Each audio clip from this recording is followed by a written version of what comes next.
বেতনের টাকার বান্ডিল আমার হাতে দিয়ে রাতুল বলল, এই নাও সামলে রেখো। আমি টাকাগুলো হাতে নিয়ে বললাম, তুমি ফ্রেশ হয়ে এসো, আমি খাবার রেডি করছি। আচ্ছা ঠিক আছে বলে রাতুল চলে যায়। আপনারা ভাবছেন আমার স্বামী আমাকে ভালোবেসে বেতনের টাকা আমার হাতে দেয়? না, আমার স্বামী মাসের প্রথমে তার বেতনের সব টাকা আমার হাতে তুলে দিলেও এখান থেকে এক পয়সা খরচ করার অধিকার আমার নেই। কোনো জিনিসের প্রয়োজন হলে নিজেই কিনে এনে দেয়, তবুও আমার হাতে টাকা খরচ করতে দেয় না।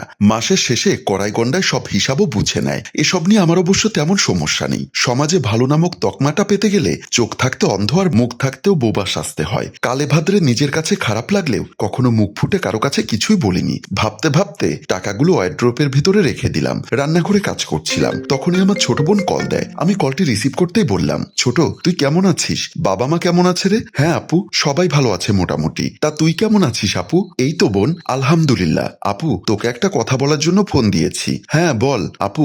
2000 টাকা দিতে পারবি? কলেজে লাগবে। মা বাবা বাকি সব জোগাড় করতে পারলেও 2000 টাকা কারো কাছে পাইনি, তাই শেষ ভরসা হিসাবে তোকে কল দিলাম। আচ্ছা বোন, আমি তোকে পরে কল দিব, কিন্তু আমি তোর আশায় থাকবো। আমি কলটি রেখে দিয়ে ভাবছি, আমাদের মতো মধ্যবিত্ত পরিবারে যদি বাবার বয়স বাড়ে আর কোনো নির্দিষ্ট উপার্জনের পথ না থাকে, তখনই অভাব কাকে বলে স্পষ্ট হয়ে ওঠে। বোনটা সবে সবে কলেজে ভর্তি হবে, কমপক্ষে 5000 টাকা তো লাগবেই। সবে আমি বুঝতে পারি, কিন্তু কিছু করার উপায় নেই। আমার নিজের কাছে 500 টাকার মতো আছে, বেশ কয়েক মাস ধরেই জমা পড়ে আছে ডায়েরির পাতার ভাঁজে। বাকি টাকাটা ওর কাছে চাওয়া ছাড়া অন্য কোনো উপায় নেই। আমি আর না ভেবে কাজে মন দিলাম। আমি ডাইনিং টেবিলের পাশে দাঁড়িয়ে দাঁড়িয়ে রাতুলকে নাস্তা দিতে দিতে বললাম, একটা কথা বলার আছে রাতুল। হ্যাঁ বলো। এত পারমিশন নেওয়ার কি আছে? না, বলছি যে আমার 1500 টাকা দিবে, খুব দরকার আছে। রাতুল বেশ অবাক হয়ে বলল, এত টাকা দিয়ে তুমি কি করবে? তোমার তো কোনো কিছুর অপূরণ আমি রাখিনি। না, আসলে ছোট বোন কল দিয়েছিল, বোনের নাকি কলেজে ভর্তি হতে লাগবে, তুমি দিলে অনেক উপকার হতো। ও মা, এ কেমন কথা? কেন, তোমার বাপ মা সব মরে গেছে নাকি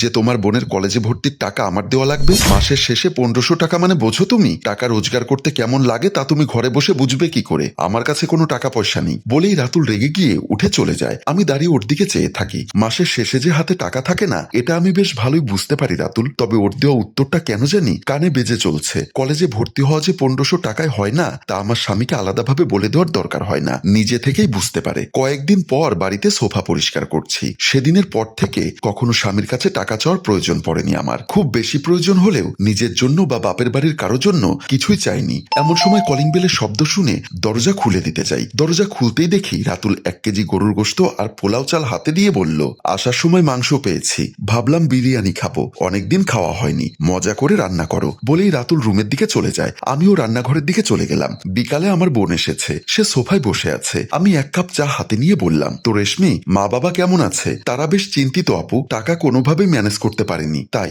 আমি বড় আশা করে তোর কাছে এসেছি। বাবাও বলল তোর আপু ফেরত দিবে না। মা বলেছে আমার মেয়েটা তোকে খুব ভালোবাসে। আপু, তোর মনে আছে তোর বিয়ের আগে কয়েকটা টিউশনি করাতি? তখন আমি তোর কাছে কিছু আবদার করলে তুই অপূরণ রাখিসনি, সেই ভরসা নিয়েই তোর কাছে আসা। আমি মলিন হেসে বললাম, রেশমি, তোর বোন আজ আর অবিবাহিত নেই, তোদের পরিবারের সদস্য নেই। সমাজের মতে বিয়ের পর মেয়েদের স্বামী সন্তানই সব। মা বাবা ভাই বোন নেহাত তার বাড়ির আত্মীয় মাত্র। যুগ যুগ ধরে চলে আসে এই নিয়মের বাহিরে যাওয়ার অধিকার হয়তো কোনো মেয়েরই নেই। কেউ কেউ অতিরিক্ত ভাগ্যবতী বলেই এই নিয়ম তাদের স্পর্শ করতে পারেনি। তাদের ব্যাপার হয়তো আলাদা। তুই বস, আমি আসছি। বলেই আমি নিজের রুমের দিকে চলে গেলাম। রুমে গিয়ে ড্রয়ার থেকে একটি চেইন নিলাম। এই চেনটি ছোটবেলায় খালামণি দিয়েছিল, তেমন পরা হয়নি। আমি সেই চেনটা নিয়ে বের হয়ে গেলাম। আমি চেনটা ছোট বোনের হাতে দিয়ে বললাম, এটা রাখ বোন, আসলে মাসের শেষ, তোর দুলাভাইয়ের কাছে টাকা নেই, এই চেন বিক্রি করে টাকা নিস। আমি তো এটা পরি না। রেশমি চেনটা হাতে নিয়েছিল বটে, তবে চোখের পানিটা আড়াল করতে পারেনি। খাবার টেবিল থেকে বেঁচে যাওয়া অবশিষ্ট বিরিয়ানির সুবাস হয়তো তাকে বুঝিয়ে দিয়েছিল তার বোনের জীবনের আবছা কিছু অংশ।